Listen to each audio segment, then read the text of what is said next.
Hi everyone, my name is Ben and welcome to the Barn Owl Creative, where we talk about everything 5th edition.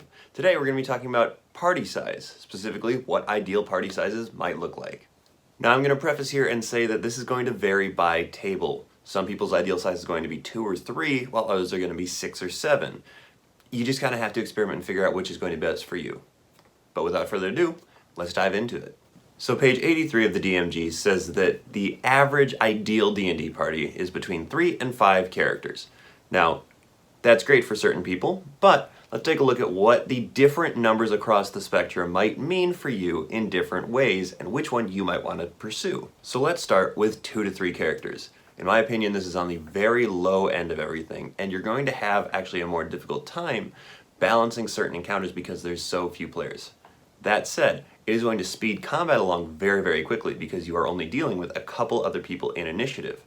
Also, you're not going to have as much problem with scheduling because there's only 3 to 4 of you, the DM and the players. So you have to juggle a lot fewer schedules when you are trying to set up a game session. Another point in 2 to 3 players' favor is that there is so much spotlight to go around.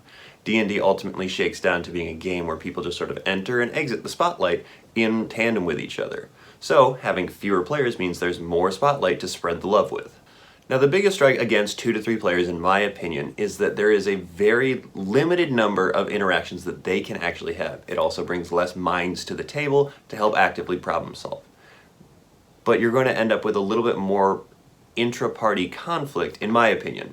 If there's only 2 people, then there's only 2 opinions being presented, and if they disagree, then they disagree. With 3 people, it can be very easy for it to seem like there are 2 players that are ganging up against another one, and that's just the way that it is.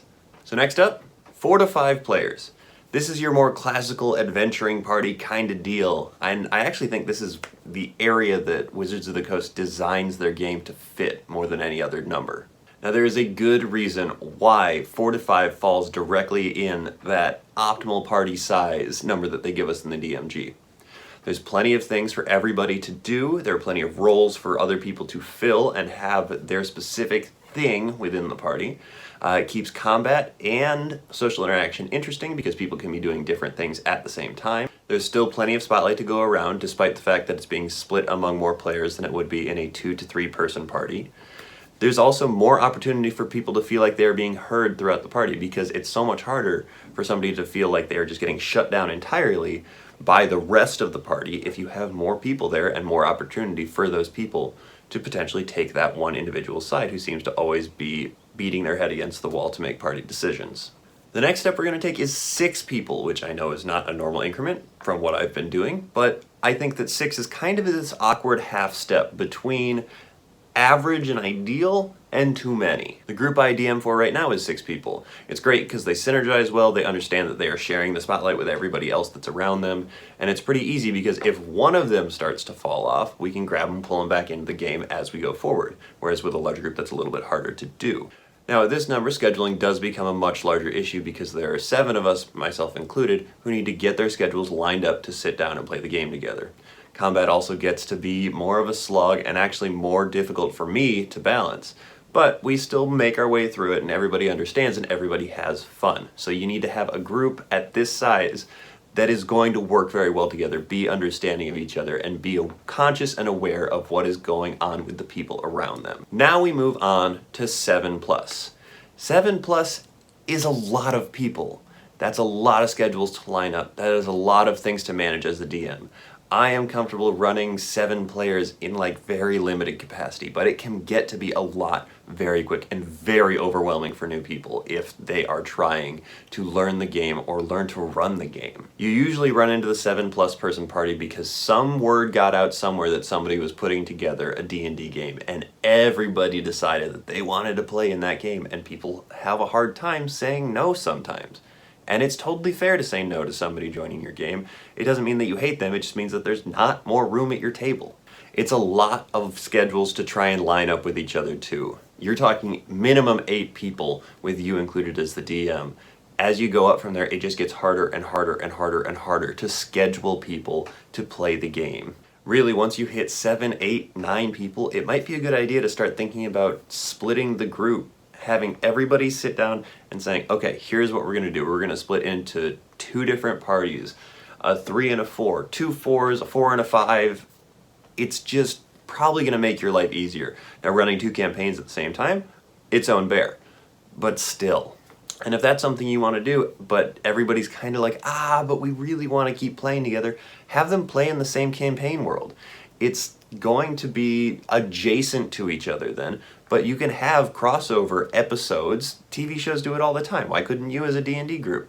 Again, it's going to be very difficult to schedule that, but if that's what everybody wants, then you can figure it out. Other issues with larger groups is that combat takes forever. Combat is difficult to balance for the DM. And then there's that spotlight that has now been cut up into a bunch of little beams to shoot out over everybody, and sometimes people aren't super good at sharing those beams. And if you've got one domineering person in a party of 4, it's a lot easier to help spread the wealth still among the other 3 players than it is in a party of 8, where you've now got 7 other people who all need a little bit of time to shine. Another problem with a large group is intra-party gridlock. They can't make a decision to save their lives, and even when they put it up to a vote, it's still too split because there's too many of them. At a certain point, it starts functioning like government or something like that. Now the thing is, if the DM can handle it, big parties are also beautiful if they work really well. Look at Critical Role. They've got a cast of 7 players that bring in guests sometimes, and they handle it super well. They synergize so well together. They work so well together. It's because they trust each other, they're friends, they're professionals, all that other stuff too. But it takes a very specific group of people to be able to pull that off, as evidenced by the fact that there is really the one major stream with a huge party like that. So rolling it back to what my ideal party size is, I think my ideal party size is 5 to 6, which I know I said is starting to border on too many people. There's too many schedules. There's too much this and that and this the other thing.